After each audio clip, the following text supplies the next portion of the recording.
Hello, friends. Welcome to the I'm Bringing Healthy Back podcast. I'm Rachel. Today, I'm drinking some blueberry lavender tea. It is an herbal tea from the brand The Republic of Tea. It smells so good. Today, we're talking about my belief that sometimes you should sleep in instead of going to the gym. Now, hear me out. Hear me out. I see the importance of being disciplined and possibly having routine and getting up every morning and going to the gym. Yes, I think that is wonderful, and I think moving your body on a regular basis is amazing, and I am here for it. Now, my issue is when you consistently aren't getting enough sleep.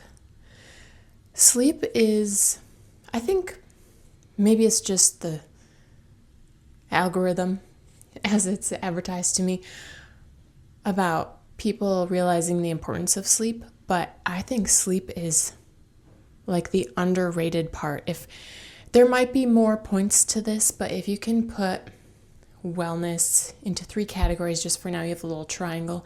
You have exercise, nutrition, sleep. Now, exercise seems to be the easiest. Nutrition can be challenging. Sleep should maybe be the easiest, but I can see how it becomes less of a priority. You're busy, you have kids, you have a job, you have hobbies, you have events, you have blah, blah, blah that make you stay up late, or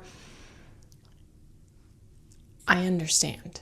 I am one of those people who has a lot of things on my plate, and I don't have kids, but I keep myself busy, and I feel overwhelmed sometimes, and I get to the point where I do everything after a long day, and I should just go right to bed, but I want that half hour to an hour to wind down, and then I sit on the couch, and the couch accepts me, and it's really hard to get into bed, or I don't know, there's some mindset that is flawed in me that I have a hard time going to bed an hour earlier than I do, even though I know going to bed an hour earlier will make it so much easier for me to get up in the morning.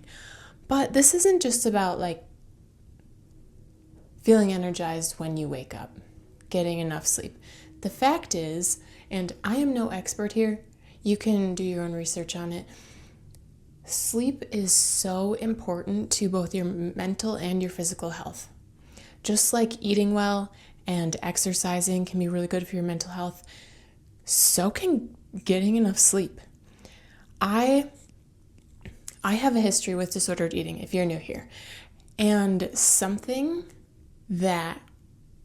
I struggled with restrictive eating and binge eating.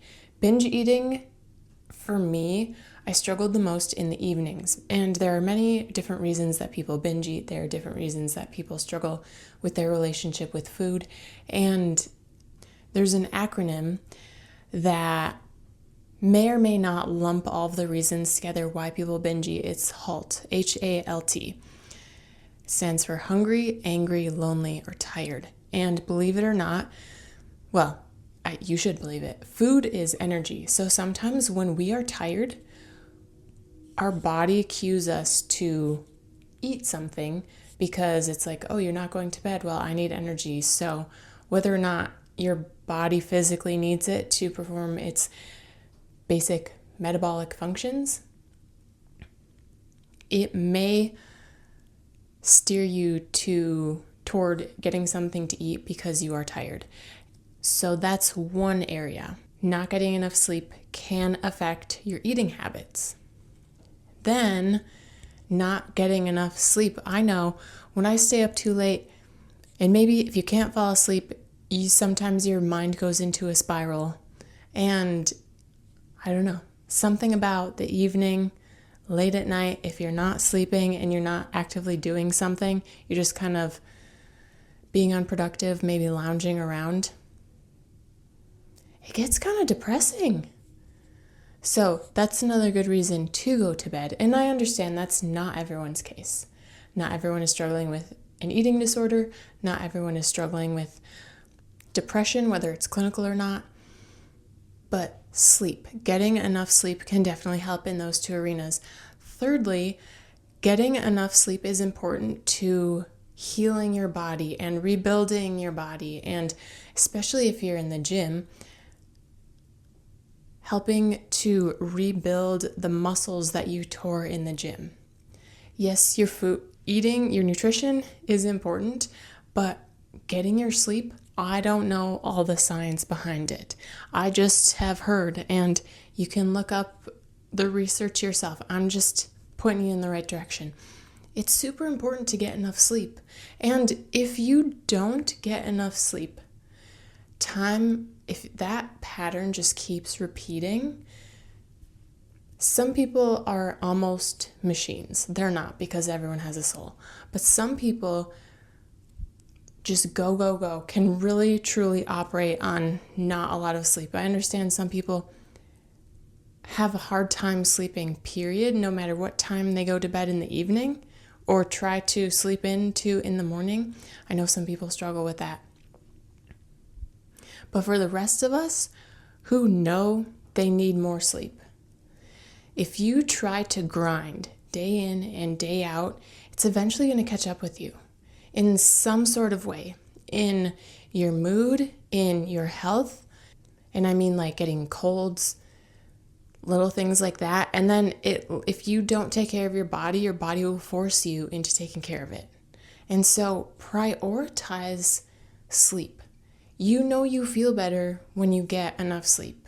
You know how hard it is to wake up in the morning when you went to bed an hour, 2 hours, 3 hours later than you know you should have.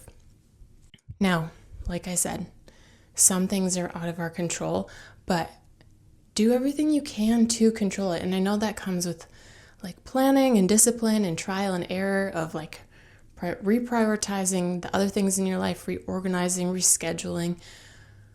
Maybe you don't watch an hour of TV in the evening. Maybe you get in bed and read for a little bit just to help your mind wind down. And I don't have all the answers, but I'm here to tell you that, to remind you that getting enough sleep is important and you should be prioritizing it.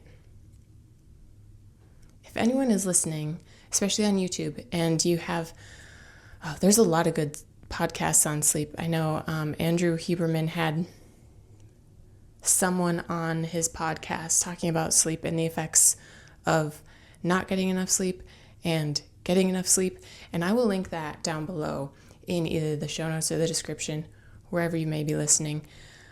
But if you are on a health and wellness journey, if you are someone who is struggling with disordered eating, who is struggling with not clinical depression, I'm not a doctor, I'm not saying what's going to work for you, but if you're feeling kind of low and bummed out about things, yes, exercise and nutrition, so important. Making sure you're getting enough of both of those. But don't forget about sleep. It's like a trifecta. Be sure you're getting enough sleep. And I know that I don't. Being aware of it is the first thing. Now, reconciling or trying to organize my evenings better, not putzing around, just getting done what I need to get done, having that little wind down time, and then going to bed.